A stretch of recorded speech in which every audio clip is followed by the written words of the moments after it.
warahmatullahi wabarakatuh. Kami dari kelompok 5 akan membawakan materi mengenai penyelenggaraan pemilihan umum. Pertama-tama saya akan memaparkan mengenai sejarah dari lembaga penyelenggara pemilu. Cikal bakal penyelenggaraan pemilu sebenarnya telah ada sejak awal proklamasi kemerdekaan Indonesia dengan dibentuknya lembaga penyelenggara pemilu pada tahun 1946 oleh Presiden Soekarno pada saat membentuk sebuah lembaga dengan nama Badan Pembaruan Susunan Komite Nasional Pusat. Pada tanggal 7 November 1953, akhirnya Presiden Soekarno membentuk dan mengangkat anggota Panitia Pemilihan Indonesia. Panitia ini bertugas untuk menyelenggarakan pemilu 1955 untuk memilih anggota DPR dan anggota konstituante. Pada masa Orde Baru dilaksanakan pemilu sebanyak 6 kali yang dimulai pada tahun 1971, 1977, 1982, 1987, 1992, dan 1997.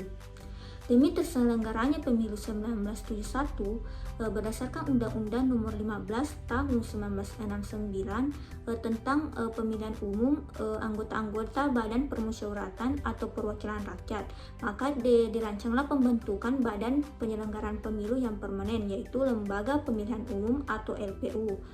Memasuki era reformasi, dilaksanakan pemilu multipartai pada tahun 1999, di mana eksistensi LPU sebagai penyelenggara pemilu tidak dapat dipertahankan lagi. Kemudian peran LPU ini digantikan oleh Komisi Pemilihan Umum atau KPU. Di era reformasi sampai saat ini telah dilaksanakan pemilu sebanyak 5 kali, yaitu pada tahun 1999, 2004, 2009, 2014, dan 2019. Lembaga penyelenggara pemilu menurut pasal 22E Undang-Undang 1945 adalah Komisi Pemilihan Umum, tetapi oleh undang-undang menjabarkan menjadi 2 kelembagaan, yaitu KPU dan Badan Pengawas Pemilihan Umum atau Bawaslu. Namun definisi tersebut direvisi dan memasukkan Dewan Kehormatan Penyelenggara Pemilu atau DKPP sebagai satu kesatuan fungsi penyelenggaraan pemilu.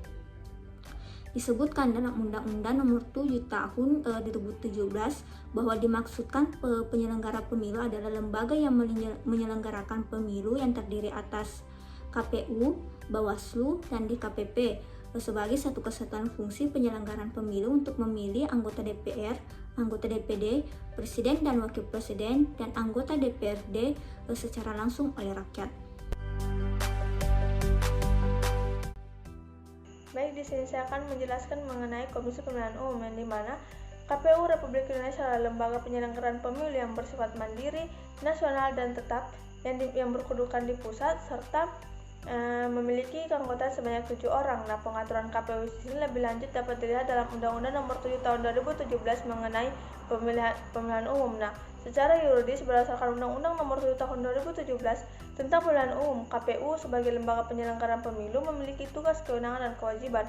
Nah, dalam pasal 12 disebutkan bahwa KPU memiliki tugas yang dimana di sini terdapat beberapa poin. Salah satunya yang pertama merencanakan program dan anggaran serta menetapkan jadwal. Yang kedua menyusun tata kerja KPU provinsi, KPU kabupaten kota, PPK, KPPS, PPLN, dan KPPSLN. Lalu yang selanjutnya itu menyusun peraturan KPU untuk setiap tahapan pemilu.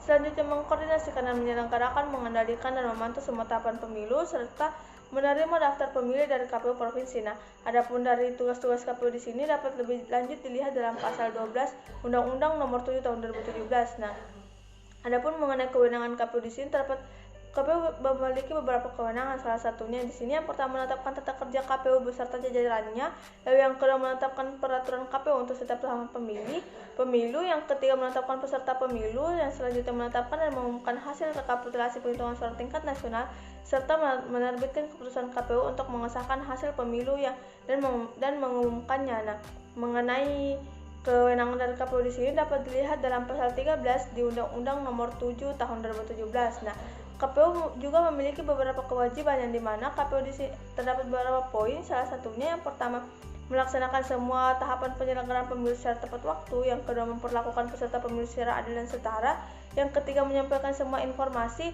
penyelenggaraan pemilu kepada masyarakat, yang keempat melaporkan pertanggungjawaban dan penggunaan anggaran sesuai dengan ketentuan peraturan perundang-undangan. Yang kelima, mengelola, memelihara, dan merawat arsip dokumen serta melakukan penyusutan yang berdasarkan jadwal retensi arsip yang disusun oleh KPU dan lembaga pemerintah yang menyelenggarakan urusan arsip nasional atau yang disebut dengan nama Arsip Nasional Republik Indonesia.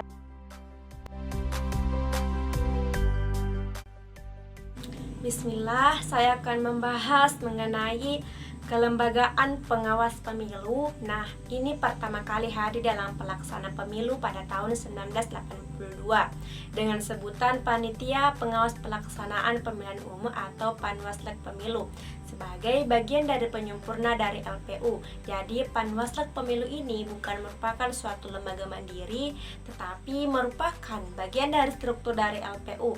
Nah, dalam menjalankan tugasnya sampai ke pelosok negeri, maka Panwaslu secara hierarkis Bawaslu terdiri atas Bawaslu RI, Bawaslu Provinsi, Kabupaten ataupun Kota, Panwaslu Kecamatan, Kelurahan atau Desa, Panwaslu Luar Negeri, sampai pada pengawas TPS. Secara yuridis, berdasarkan Undang-Undang Nomor 7 Tahun 2017 tentang Pemilihan Umum, Bawaslu sebagai lembaga penyelenggara pemilihan umum memiliki tugas, wewenang, dan kewajiban. Nah, dalam pasal 93 disebutkan bahwa salah satu tugas Bawaslu yaitu melakukan pencegahan dan penindakan terhadap pelanggaran pemilu dan sengketa proses pemilu. Kemudian dalam pasal 95, salah satu wewenang Bawaslu itu menerima dan menindaklanjuti laporan yang berkaitan dengan dugaan adanya pelanggaran terhadap pelaksanaan peraturan perundang-undangan yang mengatur mengenai pemilu serta diatur dalam pasal 96 kewajiban pemilu yaitu kewajiban Bawaslu menyampaikan laporan hasil pemilu kepada DPR dan Presiden mengenai tahapan pemilihan umum secara periodik berdasarkan kebutuhan. Nah, jika diperhatikan pula tugas, wewenang, dan kewajiban Bawaslu Provinsi dan Bawaslu Kabupaten atau Kota, maka bentuk pembagian kerja dan hubungan kewenangan Bawaslu RI dengan Bawaslu Provinsi dan Bawaslu Kabupaten atau Kota berdasarkan Undang-Undang Nomor 7 Tahun 2017 yaitu Bawaslu RI juga menjadi superordinasi Bawaslu Provinsi dan Bawaslu Kabupaten atau Kota.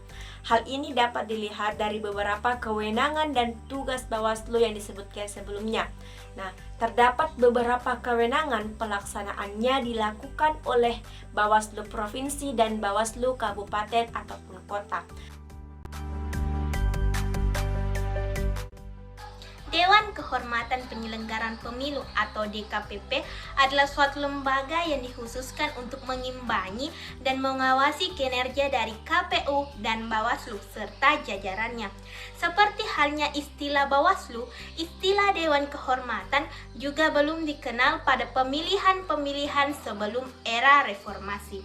Sejarah kemunculan Dewan Kehormatan Penyelenggaraan Pemilu atau DKPP berawal dari pembentukan Dewan Kehormatan Komisi Pemilihan Umum atau DKKPU.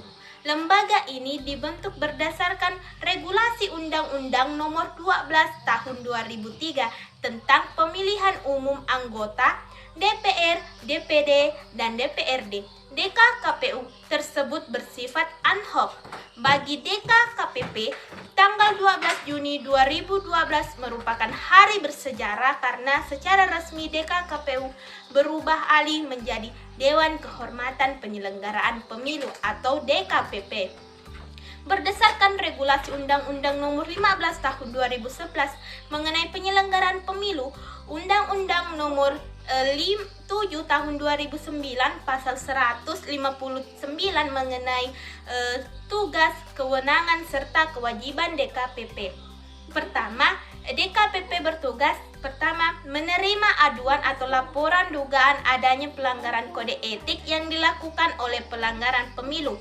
2. Melakukan penyelidikan serta verifikasi serta pemeriksaan atas dugaan adanya pelanggaran kode etik dalam penyelenggaraan pemilu. Baru kedua yaitu wewenang DKPP. Pertama, memanggil pelanggar pemilu yang diduga melakukan pelanggaran mengenai kode etik dalam pelaksanaan pemilu tersebut. Kedua yaitu memanggil pelapor, saksi, serta pihak-pihak yang lain untuk dimintai keterangan, termaksud menyertakan dokumen dan bukti-bukti terkait pelanggaran tersebut.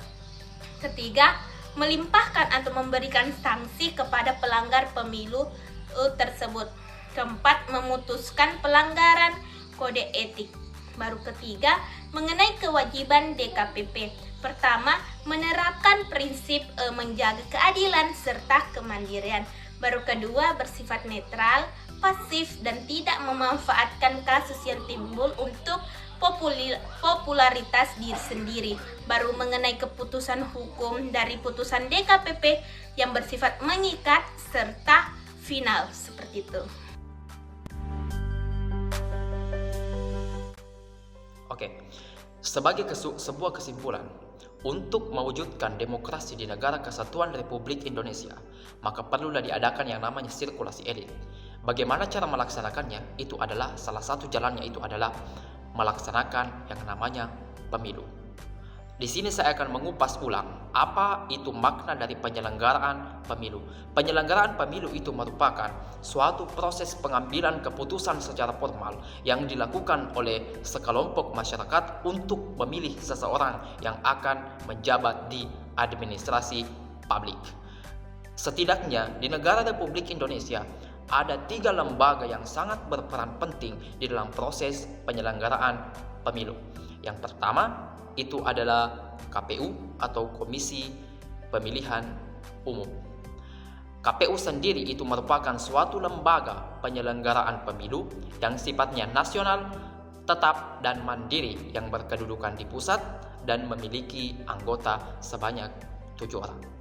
Kemudian yang kedua itu adalah Bawaslu atau Badan Pengawas Pemilihan Umum yang merupakan suatu lembaga yang dibuat untuk mengawasi jalannya pemilihan umum di negara kesatuan Republik Indonesia. Kemudian yang ketiga yaitu DKPP atau Dewan Kehormatan Penyelenggaraan Pemilu, merupakan suatu lembaga yang dibuat untuk mengimbangi dan mengawasi kinerja dari KPU dan Bawaslu beserta dengan jajarannya.